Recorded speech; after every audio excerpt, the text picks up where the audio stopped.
நான் டாக்டர் பாஸ்கர் கனகராஜ். நான் plastic surgeon, Thomas ஹாஸ்பிட்டலில் ஒர்க் பண்ணுறேன்.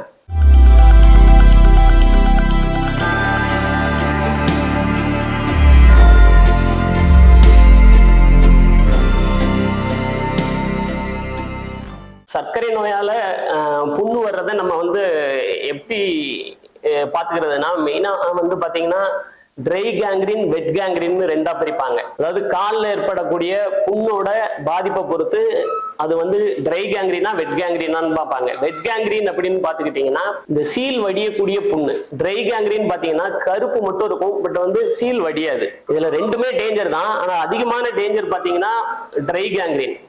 ஸோ சீல் வடியாது, பட் விரல்கள் கருப்பாயிட்டு போகும். மெயினாக இது பார்த்தீங்கன்னா ரத்த குழாய்களில் ஏற்படக்கூடிய பிரச்சனையினால வர்றது. ஸோ இது கொஞ்சம் ஏர்லியாகவே நம்ம டாக்டரை பார்த்து இன்டர்வென்ஷன் பண்ணணும்.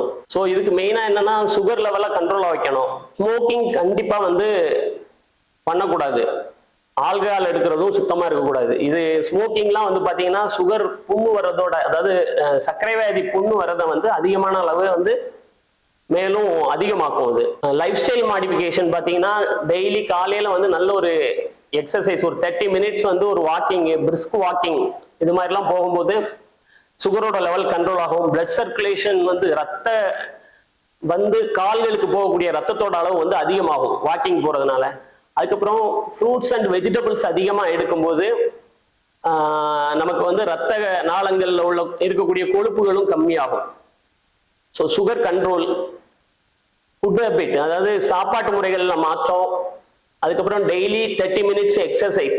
மெயினாக ரொம்ப ரன்னிங்லாம் போக முடியாதவங்களுக்கு வேகமான நடைப்பயிற்சி பண்ணுறது சர்க்கரையோட அளவை குறைக்குதுன்னு நிறைய ரிசர்ச்சில் சொல்லியிருக்காங்க. ஸோ இது சுகர் புண்ணுக்கு, அது போக சர்க்கரை வியாதியினால் வரக்கூடிய புண்ணுக்கு மெயினாக காலையில் ஒரு முறையும் இரவு ஒரு முறையும் தூங்குவதற்கு முன்னாலேயும் பாதத்தை நம்ம கண்ணால பார்க்கணும். மெயினா விரல்களின் இடுக்குகள்லையும் நகங்களை சுத்தியும் மெயினா பார்க்கணும். ஏதாவது பிளிஸ்டர்ஸ், கொப்பளங்களோ இல்லது சின்ன புண்களோ இருந்தா மருத்துவரை கொஞ்சம் வேகமா பார்க்கணும்.